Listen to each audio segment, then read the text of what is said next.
지난 주일이 2017년도 이제 마지막 날이었으니까 이제 새해가 된 지 이제 일주일이 지났습니다. 네, 그러나 이제 새해가 왔다고는 하지만 이제 사실 완전히 새로운 날이 시작되는 것은 아니고 그저 지난해 마지막 날의 이제 연장이다. 근데 지난해 마지막 날이 연장에 지나지 않는다는 것들을 우리들이 이미 다 알고 있습니다. 이제 그렇기 때문에 아무리 새해가 되었다 하더라도 올 한 해를 새롭게 잘 살기 위해서는 지난해에 있었던 일들도 이제 잊어버려서는 안 될 것입니다. 이제 기억해야 될 것은 꼭 기억해야 될 거예요. 이제 지난해인 2017년도에는 정말 어려운 일들이 많이 있었습니다. 우리 나라도 어려웠고 교회도 어려웠고 우리 한 가정마다 참 어려운 일들이 많이 있었습니다. 이제 그런 중에서도 이제 우리 모두가 다 마음 아파하고 이제 그랬던 사건이 이제 작년 마지막 주간에 이제 일어났었는데, 자, 그것이 뭐였죠? 예, 다들 뉴스 보셔서 알고 계시겠지만, 이제 세 아이를 둔 젊은 애기 엄마가 이제 집에 불을 내서 잠자던 세 아이를 다 죽게 만든 사건이 일어났습니다. 그게 뭐 실수였는지 고였는지는 모르지만은 4살짜리, 2살짜리, 그리고 이제 첫 지난 지 몇 달밖에 안 되는 갓난아기까지 아무 영문도 모르고 불길 속에서 다 죽었어요. 세 개가 다 죽었습니다. 세상에 그 어린 것들이 무슨 죄가 있겠습니까? 다 부모 잘 만나서 그렇게 된 것입니다. 그러면 그 젊은 애기 엄마는 왜 그렇게 했느냐? 술에 취해서 담배를 피우다가 담뱃불을 잘못 꺼서 불을 냈다고 합니다. 뭐 그게 사실인지 아닌지는 모르지만 참 그것만 해도 정상이 아니죠. 어떻게 어린아이를 키우는 이 애기 엄마가 애들이 자는 방에서 담배를 피울 수가 있나요? 요새는 몸에 해롭다고 식당에서 담배 못 피우게 합니다. 그런데 어떻게 엄마라는 사람이 아이들 자는 방에서 버젓이 이 담배를 피우는지 도저히 이해할 수가 없습니다. 그래서 그 애기 엄마가 과연 어떤 사람일까 하고 뉴스를 가만히 살펴보니까 참 불행한 사람이었습니다. 아주 어린 나이에 자기보다 어린 남자를 만나서 애를 낳고 결혼을 했습니다. 그리고 그 어린 부부가 줄줄이 셋씩이나 계속 애를 낳았습니다. 애도 많이 낳았어요. 그런 요새같이 취직하기도 힘든 세상에 대책 없이 세 아이의 부모가 된 이 어린 부부들이 당연히 먹고 살기 힘들었을 것입니다. 그래서 남편하고 사이가 나빠졌는지 아니면 싸웠는지 이혼까지 했다고 알려져 있어요.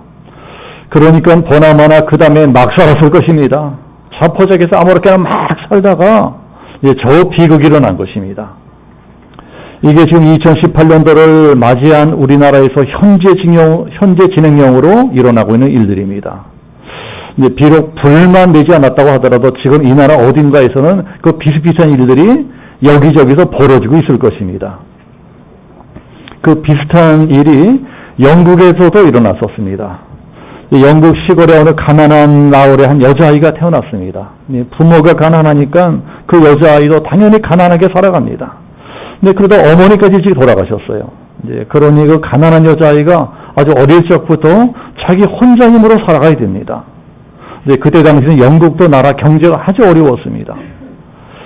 그래서 이 좋은 일자리를 찾기가 아주 힘들었습니다. 할 수 없이 그 여자는 학교를 졸업하자마자 일자리를 찾아서 포르투갈로 건너갑니다. 이 포르투갈이라는 나라로 건너가서 아이들에게 영어 가르치는 일을 하면서 근근히 살아갑니다. 근데 그러다가 한 남자를 만났어요. 외국 땅에서 혼자 외롭게 살아가다가 마음에 드는 남자를 만나니까 물을 가리지 않고 바로 동거를 시작합니다. 그리고 얼마 있다가 딸까지 낳게 됐습니다. 그때 그 여자나 그 남자나 둘 다 나이가 20대 초반이었습니다. 아직 나이 어린 사람들이 애까지 덜컥 낳게 되니까 더 살기가 힘들어집니다. 그래서 아마 티격태격 싸운 모양입니다. 그러다 헤어져버려요. 이혼해버렸습니다. 그러니 아직 어린 나이에 남의 나라에서 이혼녀가 되어가지고 혼자 고생고생 살아가다가 이제 도로 고향으로 돌아갑니다. 고향으로 돌아도 여전히 가난한 건 마찬가지입니다. 극빈자들이 사는 방 한 칸짜리 아파트에서 쥐가 나오는 방에서 정부에서 지원해주는 생활 보조금 받아가지고 아주 가난하게 살아갑니다. 얼마나 가난한지 어떨 때는 아이한테 먹일 우유가 떨어져가지고 맹물을 끓여가지고 아이한테 먹일 때도 있습니다. 그러니 그 젊은 애기 엄마가 희망이 없는 겁니다. 아무리 생각해도 희망이 없는 거예요. 앞날이 절벽인 것입니다. 그래서 고민을 시작을 합니다. 내가 언제까지 이렇게 살아갈 거냐?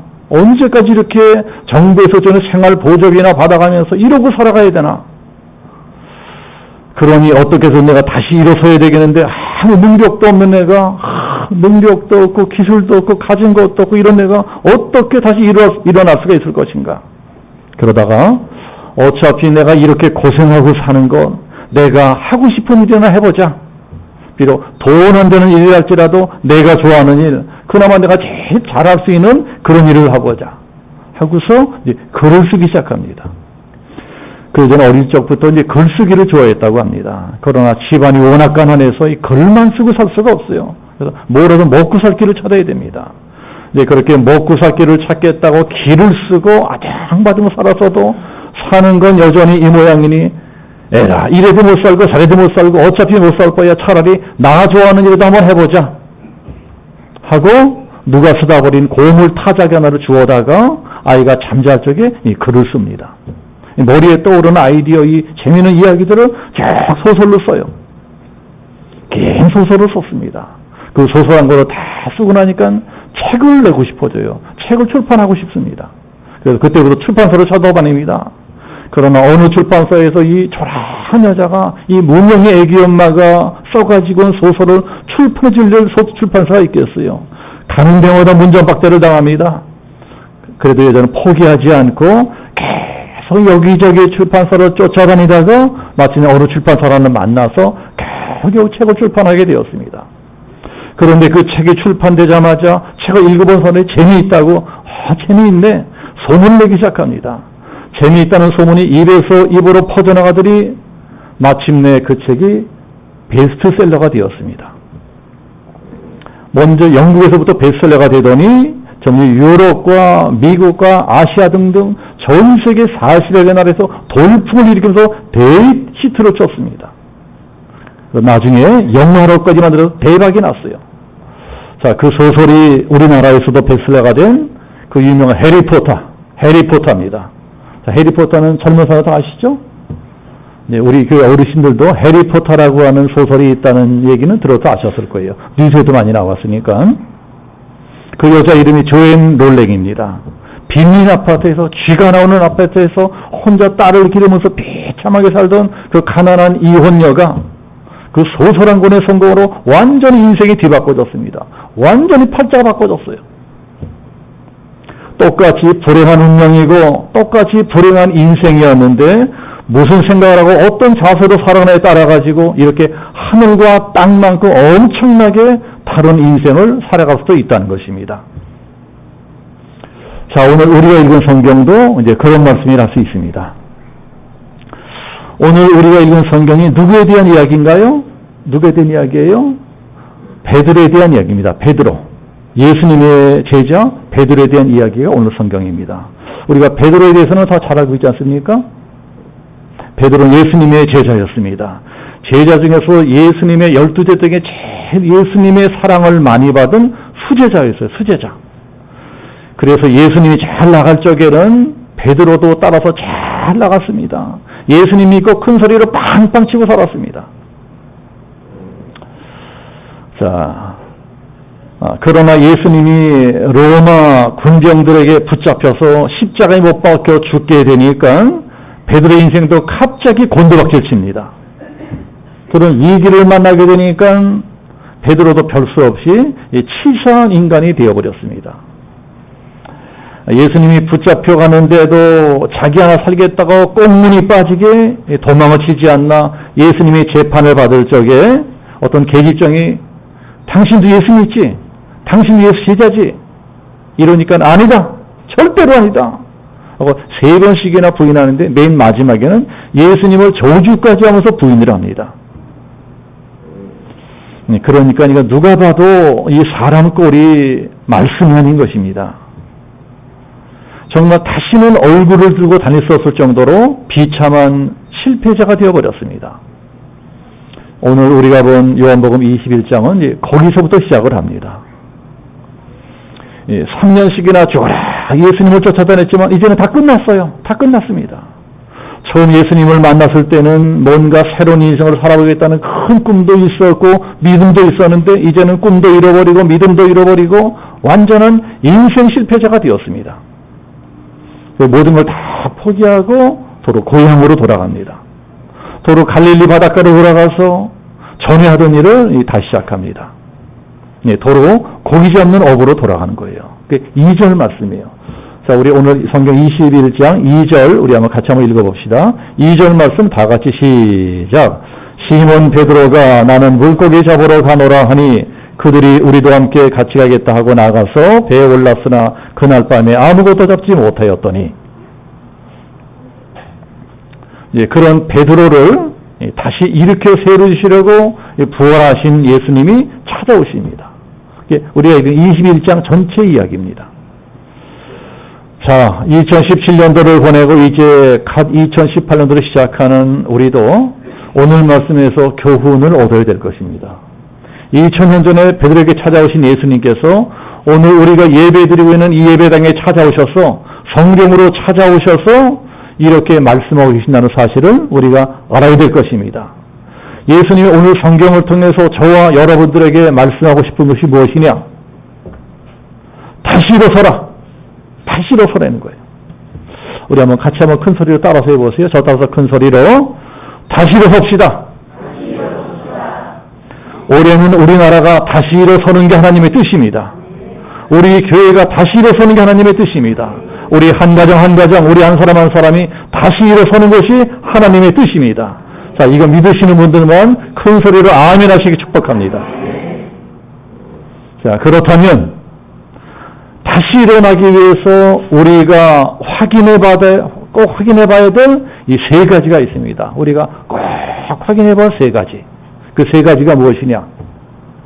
자, 첫 번째는 하나님의 사랑을 확인해 봐야 됩니다. 하나님은 여전히 나를 사랑하고 계신다. 이거 분명히 믿어야 돼요. 그래야 일어설 수 있습니다. 자, 이 자리에도 인생 사시다가 실패해 본 경험이 있으신 분들이 많으실 거예요. 실패해 본 분들은 잘 아실 것입니다. 내가 실패해서 다 망해버렸을 적에 그때 제일 힘든 일은 막 돈이 없고 뭐 집이 없고 먹을 게 없고 뭐 그런 것만 있는 것이 아닙니다. 그렇죠? 물론 그런 것도 힘들지만은 내가 정말 더 힘든 것은 이 사람들의 눈입니다. 사람들이 나를 바라보는 눈. 사람들이 다 나는 무능한 놈이라고 봅니다. 다 나는 쓸모없는 놈이라고 봅니다. 돈이라도 꼬달아갈까봐 다 슬슬 피해 다닙니다. 아무도 나를 이해해주는 사람이 없어요. 아무도 나를 좋아해주지 않습니다. 너무 외로운 것입니다. 그래서 사람들이 낙심하고 좌절하고 절망해서 자살을 하기도 합니다. 그러나 만약에 그때 단 한 사람만이라도 나를 믿어주고 나를 이해해주고 사랑해주는 그 한 사람만이라도 있다면 그 한 사람 때문이라도 나는 함부로 자살하지 않아요. 함부로 인생 끝내지 않습니다. 그 한 사람 때문에 다시 일어날 수도 있습니다. 제가 조금 전에 말씀드렸던 그 조앤 롤랭이란 그 여자, 그 소설가도 그 어렵고 힘들 적에 그런 친구가 하나 있었대요.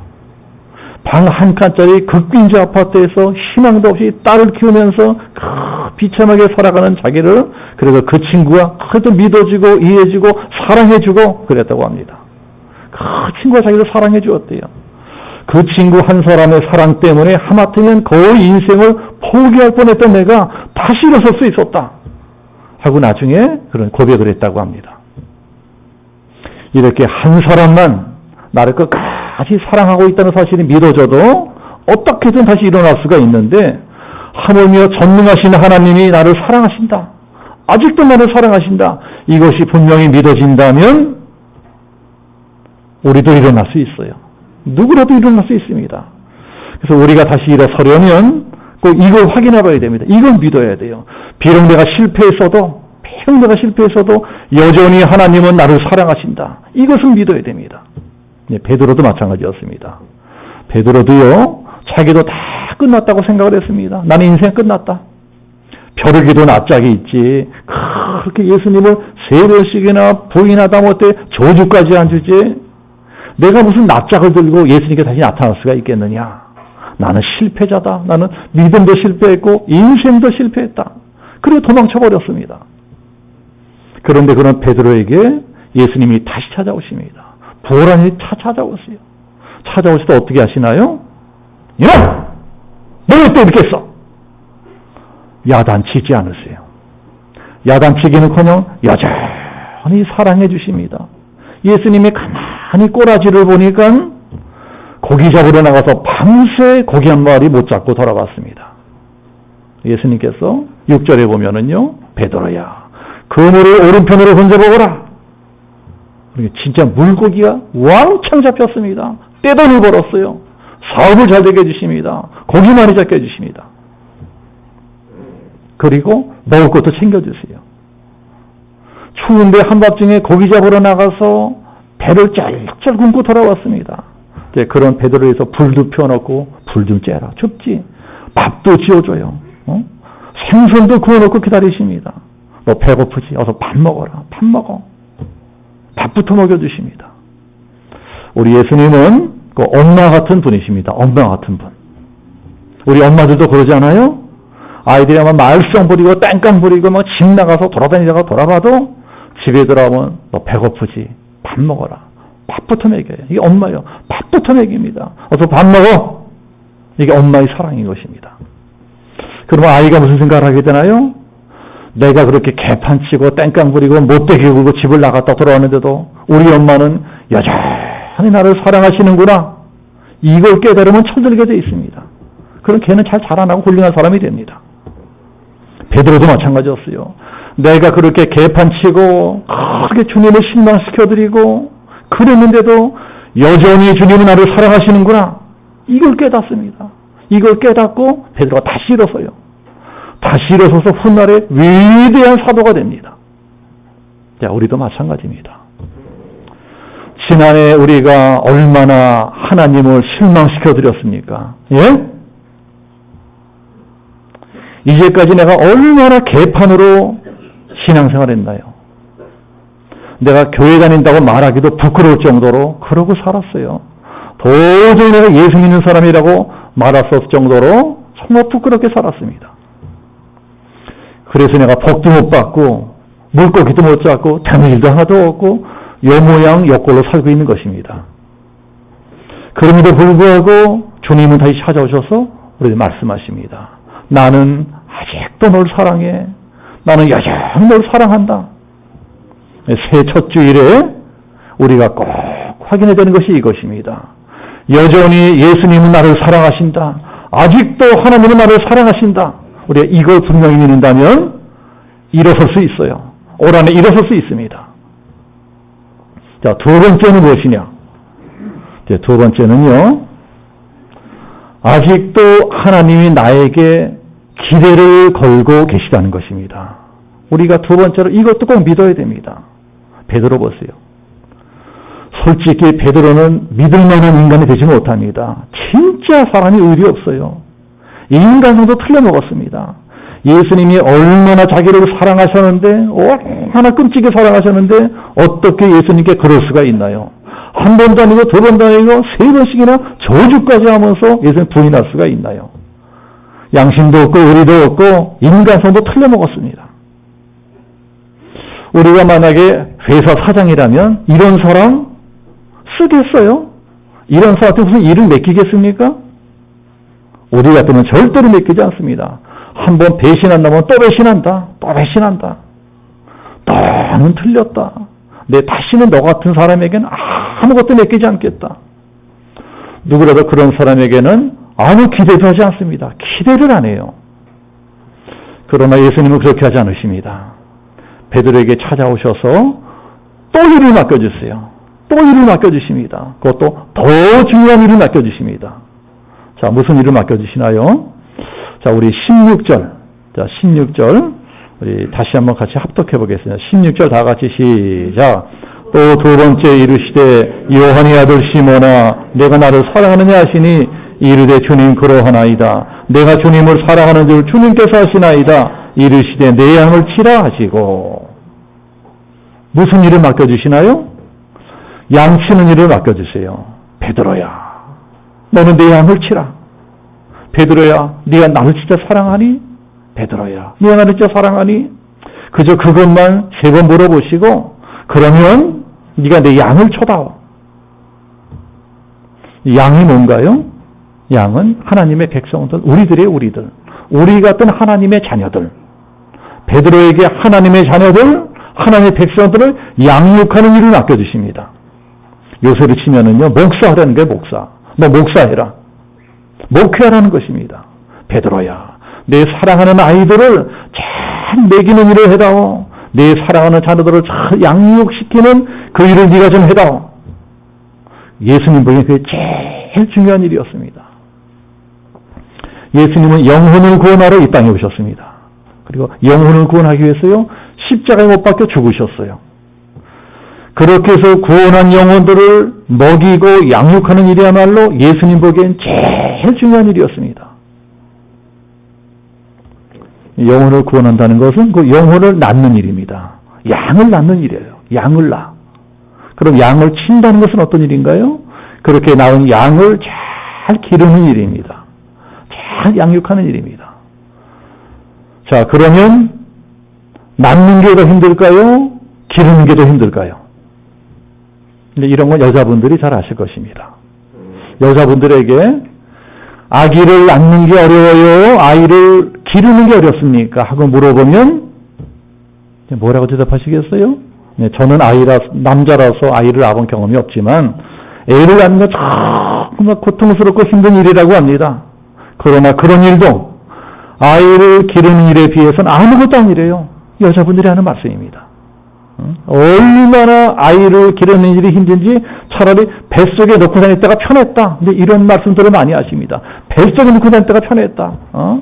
아이를 낳아가지고 길러보면 이놈의 새끼가 똥 싸고 오줌 싸고 말썽 부리고 아무리 잘해줘도 사춘기 되면은 반항하고 가출하고 지랄을 하고, 아이를 낳는 것보다 낳은 놈 기르는 일이요 훨씬 더 힘들대요. 그렇죠? 그래요. 전도하는 것도 그런 겁니다. 솔직히 전도하는 일이 굉장히 어렵습니다. 그게 영혼을 낳는 일이기 때문에 그렇습니다. 그러나 그렇게 전도한 사람을 양육하는 일은요, 또 그것보다 훨씬 더 어렵고 힘든 일입니다. 제가 목회를 하면 할수록 그것을 절감하게 됩니다.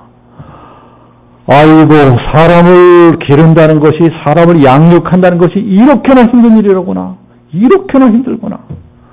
그렇게 위해주고, 그렇게 사랑해주고, 그렇게 챙겨주고, 그렇게 기도해주고 이러는데도 속색이고, 말썽부리고, 깽판치고, 실망치고, 떠나가 버리는 사람 너무나 많이 봤습니다. 정말 한 사람 전도해서 기르는 것이 얼마나 어려운지 몰라요. 그래서 하나님이 아무나 목사를 시키지 않는 겁니다. 목사가 되려면요, 무수한 환난을 받아야 돼요. 환난 받아서 깨어져서 나는 벌레요 사람이 아니라, 이래야 목회할 수가 있습니다. 이제 그러는 다음에 하나님께서 양을 치는 일을 맡기는 것입니다. 누가 내 양들을 잘 칠 수 있겠느냐? 누가 내 양들을 잘 돌봐줄 수 있겠느냐? 고르다가 그래도 그나마 믿을 만한 놈을 하나 맡겨가지고 교회도 맡겨주시고 목회도 시키시는 것입니다. 그런데도 하다 도저히 못하겠다고 나가 떨어지는 목사들 굉장히 많이 있습니다. 그만큼 어려운 것이 목회하는 일입니다. 그만큼 중요한 일이 양을 치는 일이라는 것입니다. 그런데 예수님이 그 중요한 목양하는 일, 그 양 치는 일을 누구한테 맡기려고 그래요? 베드로한테 맡겨, 베드로한테. 그만큼 예수님이 아직도 베드로를 믿고 있다는 것입니다. 비록 네가 나를 실망시켰어도 나는 아직 너에게 기대를 걸고 있어. 네가 실패한 건 맞지만 그래도 그 실패를 말미암아 더 귀한 이 교훈 얻었을 터이니 내가 너를 믿고 다시 중요한 일을 맡기마. 마이크로소프트사의 빌 게이츠는 아실 거예요. 마이크로소프트의 빌 게이츠는 지금 전 세계 최고의 재벌이고 세계에서 제일 크게 성공한 사업가입니다. 그런데 빌 게이츠가 사람을 뽑을 적에는 어떤 원칙이 있대요. 빌 게이츠가 사람 뽑을 적에는 어떤 원칙이 있는 거 아니? 실패한 경험 있는 사람을 우선적으로 뽑는다고 합니다. 이건 우리나라 기업 풍토로서는 있을 수가 없는 일이에요. 우리나라는 참 잔인한 나라입니다. 우리나라에서는 한 번 실패하면 그걸 인생 끝나는 게 대부분이에요. 우리나라 한 번 실패한 사람이 다시 일어나는 거, 재기하는 건 너무너무 힘듭니다. 그래서 빌 게이츠의 경영 철학이 독특한 것입니다. 그 사람의 철학은 실패한 사람에게도 한번 기회를 줘보자. 그러나 무조건 실패한 경험이 있다고 다 뽑는 것이 아니고, 당신이 실패를 통해서 무엇을 배우느냐? 이걸 물어본다고 합니다. 당신이 실패했는데 과연 그 실패를 통해서 무엇을 배웠느냐? 꼭 그것을 확인해보고 난 다음에 나는 실패를 통해서 이러이러한 교훈을 받았습니다. 만약 나에게 기회를 한 번 더 주신다면 똑같은 실패를 되풀이하지 않겠습니다. 만약에 나에게 또 한 번의 기회가 주어진다면 그때는 정말 잘해보겠습니다. 그 실패를 교훈 삼아서 열심히 해보겠습니다. 이런 게 확실한 사람, 그런 사람은 우선적으로 체험한다고 합니다. 예수님이 그렇게 하시는 거예요. 베드로야, 네가 비록 실패했다 하더라도 그 실패를 통해서 뭔가 큰 교훈을 얻었을 것이다. 그러니 이번에도 너에게 일을 맡겨주마. 내 목숨과 바꾼 내 양들을 너한테 맡길 터이니 이제는 다시 실패하지 말고 끝까지 내 양들을 잘 쳐다오. 끝까지 내 양들을 잘 양육해다오. 과연 베드로가 나중에 어떻게 됩니까? 양들을 위해서 예수님처럼 자기 목숨을 바칩니다. 맨 나중에는 로마에서 십자가에 거꾸로 매달려서 순교를 해요. 예수님이 끝까지 믿어주니까 이번에는 정말 예수님의 기대를 저버리지 않은 것입니다. 오늘날 우리들도 마찬가지입니다. 솔직히 우리도 지난 날을 돌아보면은요, 부끄러운 것 투성이고 실패한 것 투성입니다. 그래도 우리 주님은 우리에 대한 기대를 버리지 않으셨습니다. 그래도 나는 너를 믿는다. 비록 지난해는 실패했어도 올해 2018년도에는 다시 실패하지 않을 것을 믿는다. 올해는 꼭 지난날의 실패를 교훈 삼아서 다시 일어설 것으로 믿는다. 우리가 다시 일어서 이걸 믿어야 됩니다. 이제 뭘 믿어야 돼요? 우리 주님은 아직도 변함없이 나에게 기대하고 계신다. 기대를 갖고 계신다.